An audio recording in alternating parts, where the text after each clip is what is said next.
be moderator. Aizawl YMCA President Dr. Laltam Diana. Honorary General Secretary Uke Losong Vela, who Samir J. Taba, Regional Secretary, NE Regional Council, YMCA, Professor Losong Diana, General Secretary Central YMA, who Joya Anjit Thana, National Board Member,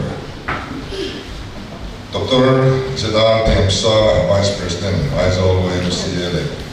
YMCA World Peace Day, Mantura, and Kalkhom, Chen, Tate, Sinai, Lek. Sinakhan, can Aizawl YMCA President, Dr. Laltam Diana.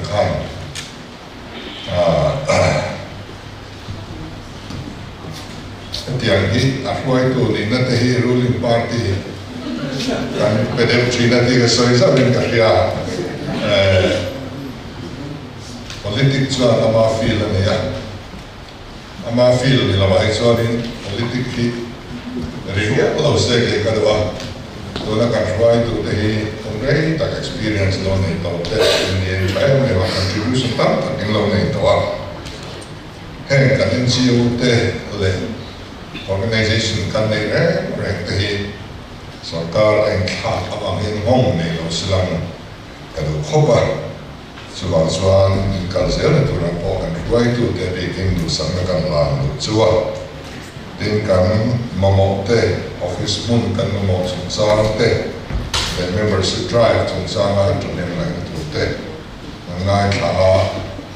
ron soi ri ro atia kan soi ri ni chu World Peace Day International Peace Day, September ni som ni pakhat ni in kan lo from China. Asan po United Nations General Assembly kumsang ko som ri de pakhat khan September ni som ni pakhat e World Peace Day tana pon wang khan ya. Kumsang ko som ri pan ni tangin khowela kan mang chan ni kha. Ni masala YMCA lam hian August ni ru sang ko som ri panga Hiroshima atom bomb tla ni den chenin World Peace Day in lo mang China lo ni a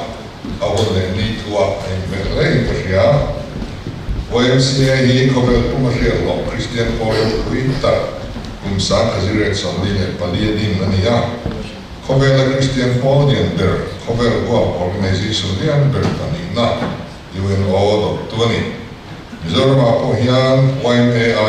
YMCA hi ading masazoka kumsang as ko som thum khan pulal lian ate Lieutenant Sam liana Salvation Army tem alo din dai to ni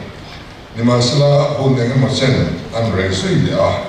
kumsang as ko som ri pakata num trazokin aron ding thang yaoi thengin tuang takin kalsol zel ta ni Aizawl YMCA here Mizoram Chief Minister Pian Tehi ex officio patron in the world team alone ya any po kan upain like member dura minso nate kan lo wa kan lo neni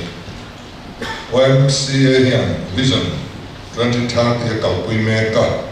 malang atur pali kan suaka chu community well-being ite meaningful works te sustainable planet le just world te ania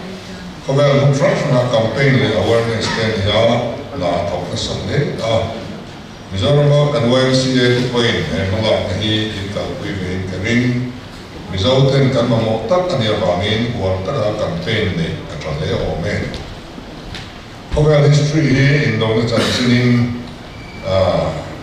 tanjin hian Hangwan sa Bible kan siya tuwin Indonesia siya tam le Indonesia lo yung suwa na bulso ang po ni se atsin feldan erok at umundo wek doka na tuwin rin na mangin amor ang bokching Boy na World Peace Day kan manhi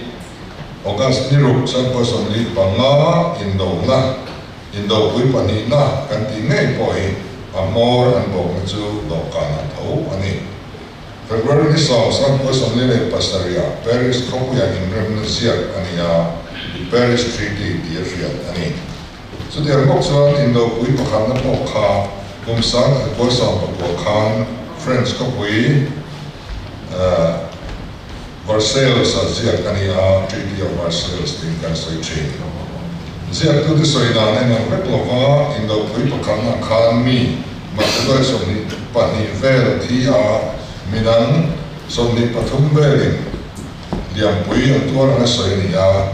infrastructure khopwile ram na sa takin chia me thai musam le pakha no kam ta siam bo indo pui panina khan ring mak de doi som rian vel an thi nia soi ni a kha phei ka chu khobel chan china indo na wa ti na fen tam na trum ani pakha me thai le ram le yo siam le bo ka Hirosma khopuya atom bom pa na chan wat po kha noi khan le si li vel ye soi ni a Nagasaki ya khan ni si red vel an thi yan li bo tin indo na tam so ka hian ne tu zo ram point na sa takin atwar ve thau zelo World War pani na ate po khan ane tu lam ram den nun na chan na se le indo na sa kho nang zia te ngai o le tu ra be har sat atru da te on liam ta thil khen na train chiang le ha chu chuan in ren le round one na lu sia po atilam feni eni mizoram a po poinen kum som ni chu min chi ma wangin ma son na kan thok tang tlai le India ram state dang ten kum na bi zela 5-year plan an kal pui hoi nga na 5-year plan kan som ve thei chau ani kha boy to velo state chu infrastructure lamate industry lamate nan le Indo na le in hong ni an per te hi ram in chu wang te ram in rel ko na ko nga ngai dan in ang lo wang te nam le nam emo chi le chi mo sa ko le sa ko in mu thiam lo na awa in te ni fo ma in che thiam to na soi fel tum lo ba rao to ma nga chin fel kan tum vele in do na lo so chi ani ni ma sana atom bom ra thak ta roi du khopa in do te poi do ta in be in ren ta tuan thing an soi fel le ta tho ani di khovel hian kan wa sila le ra thom hian rem na min khen lo wa impong ton na peaceful coexistence zo kha min ti dam tlang tu alone chin ana ro chu min in do tum lo le ma se minang in ani kha ram be miao chuan in do na nu luin au thei thunga chu bang te po so ni ma na ram ti hian ra thom lama na sa takin ma kan la zela kan si pai te kan thom sa sa mai chu ti chung chuan nuclear ra thom kan pui lan tura no first use policy te lo so le zela Reuters na sai lanin he policy som tu te sing yang China te India te hi ram lam sar anni Kafir yang lucu boy na masol na kau telo di sini. Ram mana din suate, nama din suate kan dua din suan, remale muan na kan tun din masakanai. Ram boy pacin suan, boy ni nam siate ram siate, remna om tengna la kan tun tang siate kan dah rebeka. In rem na puan ani zana kan lima kan long siate ka siate park ani lo. Rem na lu siya ta ka tu te singa so fa hi kan telani. Voi na state ta te ai kom so ni ponga velin hotline mai la. Rem na le muan na tu ning tak chuma kan kal zui wangin ma po kan son chat le kong tam ta ka state dam te na tu lo mai la kong tam ta ka kan le pel to ni. Hetiang siya kan kal suan rai lo ka son ta kan na theng chau ngai don di po siang in ka ria. Kung saan ko sa malili pama okas tlatil lama Hirosma le Nagasaki ya atong mong tla niya. Okas ni so kuma sa ko sa malili pama ang tong tu ang buwang taa. Japan ang sunas sa takasotsia tinang suya. Anin rem na angin Japan suraw tong le supay na pausak ang nilo suya. Kung saan ko sa mga palivela Japan Self-Defense Force ang naitanete sa kanika. Lebatam takin adel suya kung saan ko sa libriat sa tangin economic crisis nasa taka ang nasa takin ang to kanika. Sapang mi pwede chuan rau tuam mong in no na in til tra em ma peloti an refia ta rau tuam mong in tlan siak na man sanin economy lama in tlan siak na in tlan siak na thazok chu an mei ta mi pwede na ang thok se ema zia tu bakhat pe chuan an lo an emperor me point lei ale thar le ani ati an mi thiar ten an veranda factory din ul an tran le ta an entrepreneur ten mi puite ba mo tin reng sian so to min thapui an thowa ram na tangin raw material chu ta finished product thaso ka siam so dan an da pa khovel in japan economic miracle kan ti ta ngai chu sang ko som ni kani ata tama sang ko som bo khat in ka khan an hen ti ta ani ram ma so na hi ma lo kan te kan lo va mi puite ran ro na ma len ngai mi tin ma ni zo na no kan ko na ni mi tin hian thok chuak to ni ve ngai kan tum ma trola chu te mi ni thai to ra kan in wa sai pe so nai kan thalai kan he ka cha lu chu na kan ti ya so ka na cha ko to ni lo mi zo so ni so ka na kan thok thai lo wa so ka na ko i na se lo skill development lamate entrepreneurship development lamate nasate ka campaign trula market demand chi production lamate to kan so lai kan so ka ri han chu ti ai skill nei thate kan entrepreneur te choi kan ni kan tu ru le kan rami na tar so raw material la mang thei te an hu zo don ani lani so kan em na lo ani a ama so itu Christian tem rem na kan len ti thin hi ai me le a Bible la hian rem na song na au min ro ti te rem na sia so so na thole tiar fa wa na lo don sia ti te bo kan mo ani YMCA til tum bul pui Paris basis to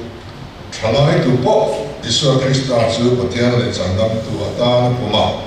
atuang sel rin na le nun phunga ama zu itu ni a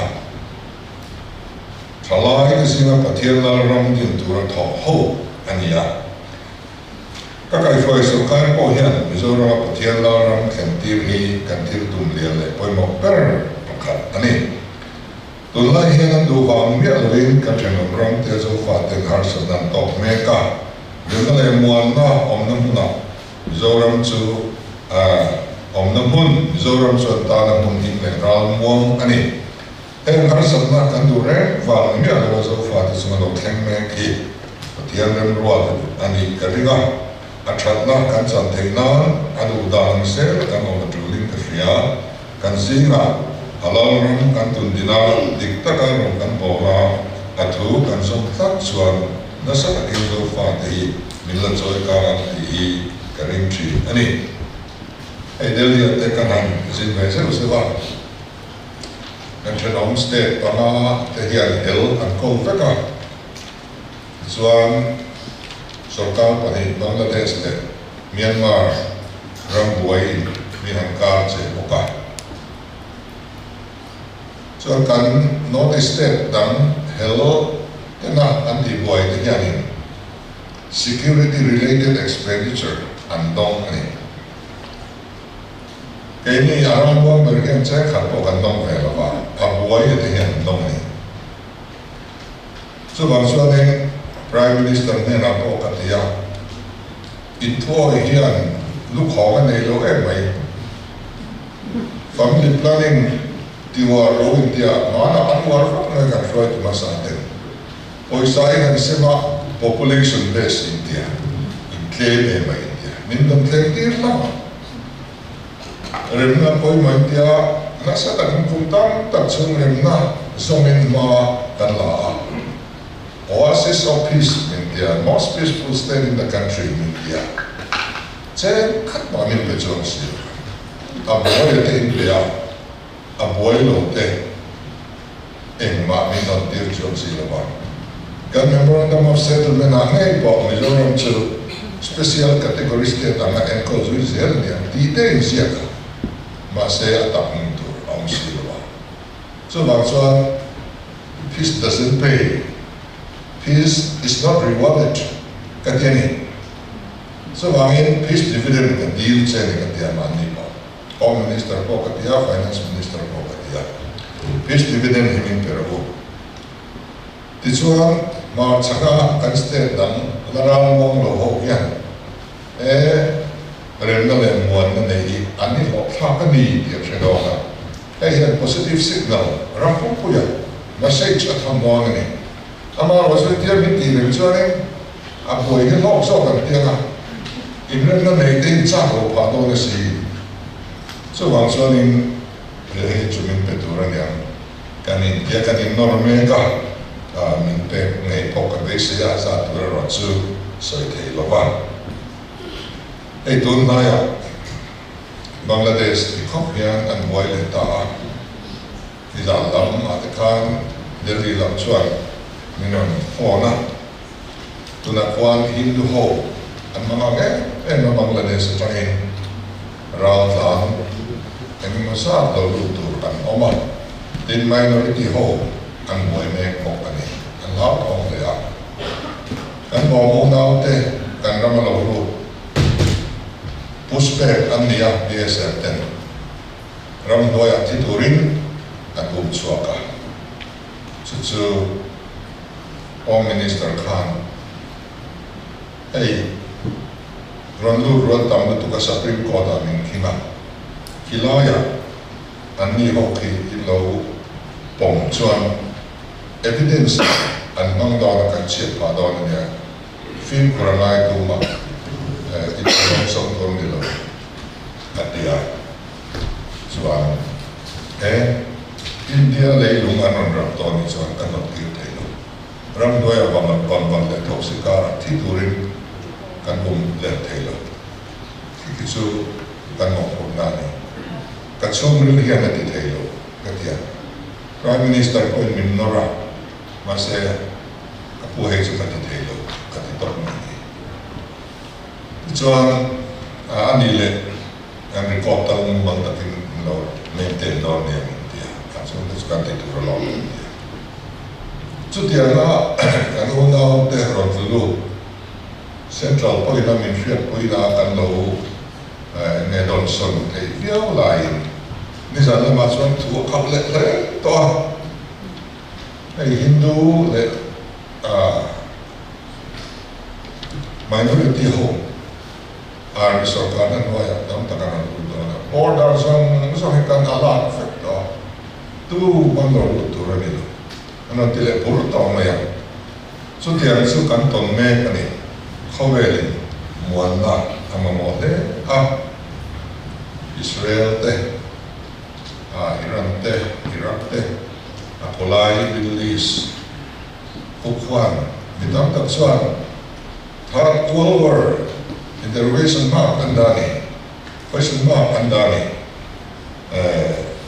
third World War ya lo kendonem di khowel yani chu hun chu tong me ka chu thiar ka na chu kan oma khang har sa ti rang min hwal be la ya India na marawang state dia chang na ma kan ha kom kan wa ne ma kan ole naw te par sa zo te lo tan na le ami hwal tu zo ni the na ba min da tu pathian chuma hianin ti long thu soi mo to angai ni in ani kan man ro hianin ko fran te po hianin in rem na hin ma mo in kria ko fran kan na tu krim mai te po hi in en le chu mai in kria political party chu te chau kan nia zia om te kan ni achai kan in feel full achai kan in do achai kan tran ho le kan thei vek mai political party chu kan ti thei ang hian kan ko ran try to de nan ti thei vek ko ka ti kan chau de ni chu kan in ko mai lo fia mai a beram kan in ru sa ka khote tak te a pek in nge mo sa ta oma so dia kan in kal pe sup mai a in khom to chau kan kal kong ai nan no pastor kan re mai chokidar kan re mai expensive to krim mai a infrastructure po here nani Aizol hi City of Churches Wong Taila Religious Tourism Tan te po chan di kopin biakin te kan nga ta kan in pung khat thei to lo ani poi tho ho na ta kan nei trai kan tho kho thei ko ani te peso kan li ber al khawa mana presbytery khom ya ko kan in pung khat na ti soi tu min mang la me kan liberal khawa in nim pung du tan yak in bula in nim na sia ni la ai nim tu in nim se la a thor du in for se la no ton lai a chang du in chang se la pui tin du chang du in chang se la ni a chang non du an poi phal sa ki la kham ya wa ru kan bia in front nei kher lo to ka ni thì về là vào mà cần cao ngạo thì ring tất cả đó và cái tôi nghĩ là các ông thoát ra nó xuống cái ta thì đầu ta nó trong trai thì trong trai thì nó mà sản phẩm là trồng ra thế sản phẩm là trồng ra thế ngày đang phát nó mà thì thế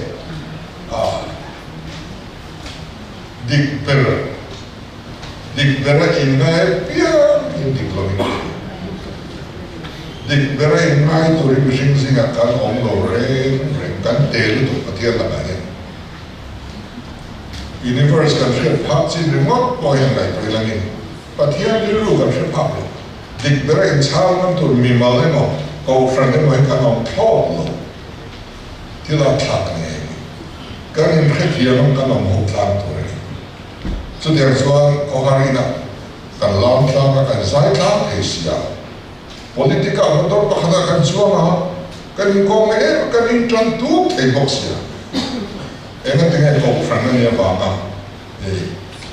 kan in nelo ti te thangian muan na nei to chuan in bu kha in rem para ka da wa kan soi kai wa to ber kan soi do chu chung kwa in rem na nei angai chung kwa hi basic institution ani chung ko tra nei lang wal chung society tra NGO tra kan nei no ko kran tra kan nei no political party tra kan nei no abul chu chung kwa ni Mizoram Mayan chung kwa tra kan tam phak lo kan report ani la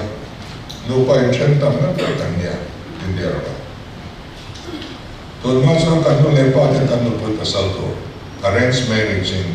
antigen ang ko pe to na so love marriage kan dia it's my life kan dia re kan dai le yes khatian kan ani ri ma po ha khatian chu ko broken family tam der state ye la ni so ye choi mo ye so I'm sorry chung kwa tang yang kan in constructing line ya so kwa so e pun ni nang lo mo pun ni nang lo ba ni rung ma kan ma kan ni so nai na to box lo to ma ni so ti da na no kan no mo e ya kan ni mu ve ka to so ma ni pin dan te kan pil bo ve ka kan mu ma po ya to so ani that maya so lang so ani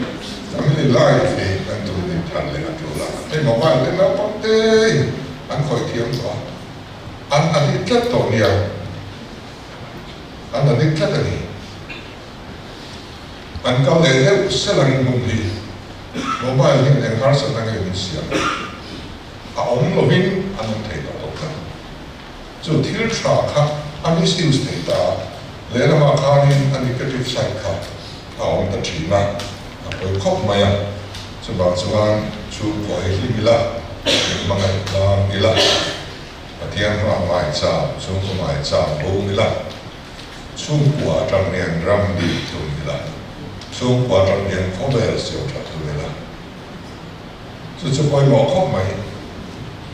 misal pakhat siam na tang ri wa revenue expenditure tam se capital expenditure tam se zong zong hi ngai lo ta silang development an mang tai la khover he nom tu je so ba se kan defense budget kan te sang tua to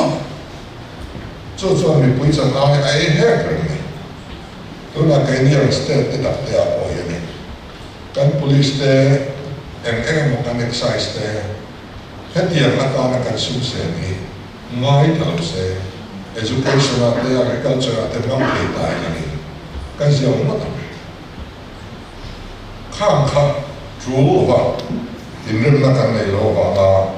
kan economy a khoi da ani a chuan khang jong song siam ta to chuan chu kwa tra ko kan tang ni anai ta me ni ka ria a moi na he ya program limon tan mai in an wa sai lo mo ka dia e ya ni mong thui ta